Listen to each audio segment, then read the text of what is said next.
I can hardly believe it, but it's been a full 12 months since I decided to become a professional genealogist and start this YouTube channel. And what a crazy ride it has been. Now, at first when I got started, I thought that maybe if I was lucky, I would get 1 or 2 clients in my first year.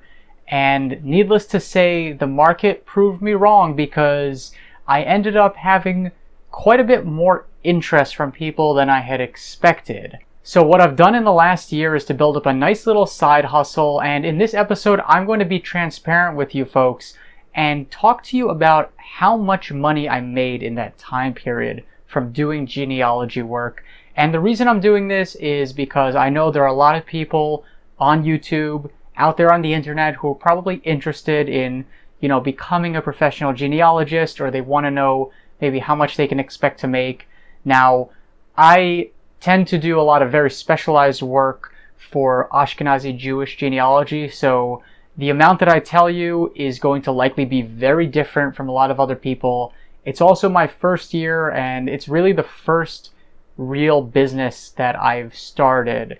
So take it with a grain of salt, but that's what I'm going to do in this episode, is break down all the numbers, the sales, the profits, and the expenses, so that you can get a good sense on what a genealogist makes in a year.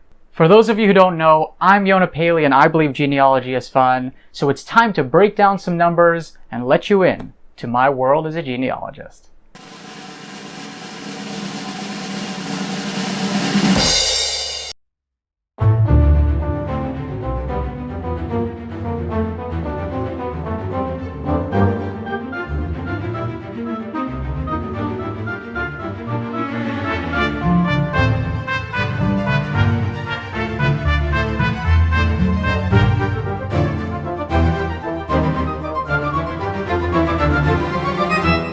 When starting off, you try out a lot of things and see what works and what doesn't work, so I definitely made a lot of mistakes in my first year, and I'll probably continue to make mistakes along the way, and I'm going to share some of those with you when we get to the expenses. But before we get into that, I'm going to start with revenue. So this is just purely how much money did I bring in sales before deducting for any sort of expenses or taxes or anything like that. In my first year of being a genealogist, I brought in $11,063.55 in total revenue, and this was across a number of different clients. I had a couple of dozen clients in my first year, and the jobs really ranged from as small as $50 or $60 to over $1,000 across a couple of projects for the same clients. So it really varied widely how much each client brought in, but across the board, that's how much I made, a little over $11,000 in revenue. Now, after deducting all expenses, all taxes, money in my pocket, right? What I was left with in that time period was $7,987.78. So a little under $8,000 over an entire 1 year period. And what that leaves us with is a net profit margin of about 72%. Now, as we're going to see, the largest chunk of that money went towards taxes. So that's kind of an unavoidable thing, even though I didn't earn that much, and it was really my only source of income pretty much over the last year. So I didn't pay any federal income tax because I didn't earn enough, but I did have to pay self-employment tax, and there's absolutely nothing you can do about this. You have to pay into it. It's Social Security and Medicare, and that ate up about 12% of my net profits. Around 9% went into subscriptions and the cost of doing research. So, as you know, a whole lot of online resources are free. You've got things like Family Search, but there are a number of sites that I subscribe to, and this costs money.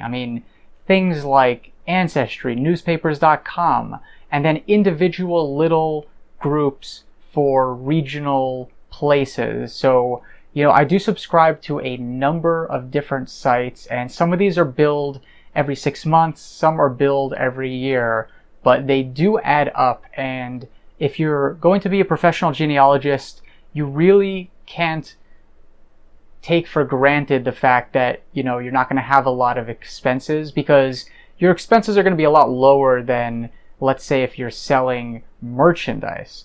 But you do have monthly expenses that you do have to account for, and there's nothing you can do about that. In fact, the more databases you have access to, the better of a job you can be as a genealogist. So you really have to pick and choose which ones you feel are the most essential for your clientele and then work accordingly. Around 5.5% went towards marketing costs, and this is where I made my biggest mistakes in my first year, because I didn't really know what to do. I started off thinking that if I ran a bunch of Facebook ads, then that would help me to get a lot of clients. And as it turns out, Facebook ads ended up not doing anything pretty much for me at all. But there was just no way to really know without trying it out. And that doesn't mean that there isn't some strategy in the future that would incorporate them. But in terms of a return on investment, I didn't find that Facebook ads really made any difference whatsoever in the number of clients that I was getting. So I probably spent too much on running ads and a couple of other little marketing things that I did. There's also, of course, the costs of running this YouTube channel as a marketing tool, but I mean, the costs are extremely low.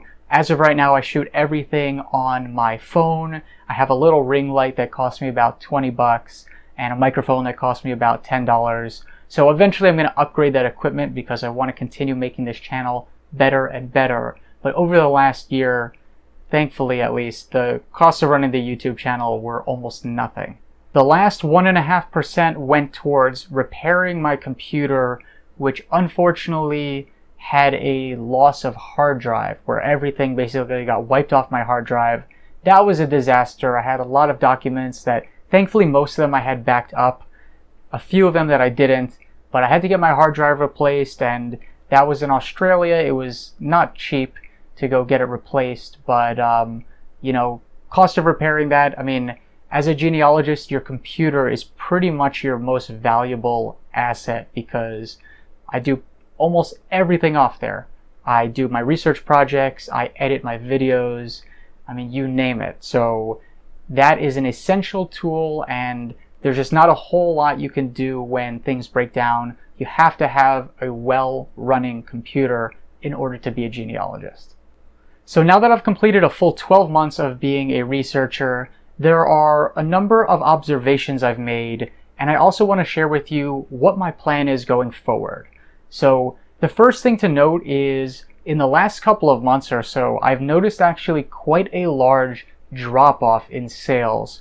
And I don't know whether this has to do with the fact that we are possibly in a recession or entering a recession soon. It does seem that genealogy is about near the bottom of the list of things that people will spend money on when the economy isn't doing so great. So, I mean, it's pretty much as unessential as it gets, but it is something that people will always continue to seek after. So I'm not too worried. I mean, things tend to fluctuate quite a bit. You might have a really good month where you have a ton of clients, and then another month where you have 1 or 2 clients, or maybe not even any clients at all. And at least at the beginning, until you build a huge client database, there's not a whole lot you can do about that. So as far as it goes for the strategy of finding clients, I'm not changing a whole lot. I'm just going to keep chugging away, because I have confidence that the more I take on projects and the more connections that I make, ultimately the more work I'm going to be able to find. So that brings us to the one topic of something that I do plan on focusing a lot more on in the upcoming year or two, and that is this YouTube channel. So I've really enjoyed doing this YouTube channel. I mean, it really keeps me in check whether I have work coming in or not. It forces me to always continue learning about new ethnicities, new families. It keeps me sharp on my toes as a genealogist. So I'm going to continue doing this.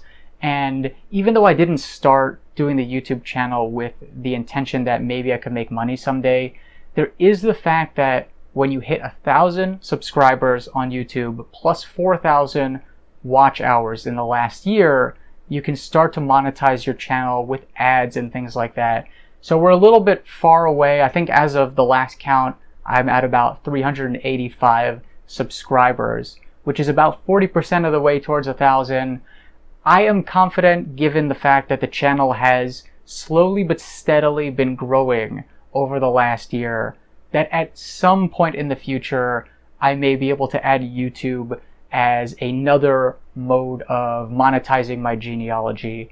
I do think it's going to take some time. I think it's going to take probably a couple of years before anything significant takes place. But the good news is I have fun doing this YouTube channel regardless. So I'm just going to keep doing it for fun. And if it does end up helping to add to my revenue streams, that will be great. And if it doesn't, that'll also be great. So there you go, folks. That is a snapshot of where I am as a genealogist 12 months in. Hopefully, if you were thinking of becoming a genealogist or you are a professional genealogist, this has been useful for you. Let me know in the comment section below if you've ever thought of becoming a genealogist, or if you are a pro, maybe talk about, how much you earn or how much you earned in your first year. It's quite possible that it was a lot more or a lot less. And once again, I think a lot of this comes down to the specific field that you're in, the connections that you have. No two people are going to have the exact same trajectory in any sort of profession or side hustle. So I'm always interested in hearing, your perspective, your opinion, maybe what your experiences were with being a genealogist. Also, be sure to follow me on social media. I've included links down below to my Instagram and my Twitter. So thank you so much for watching this episode, and I'll see you in the next one.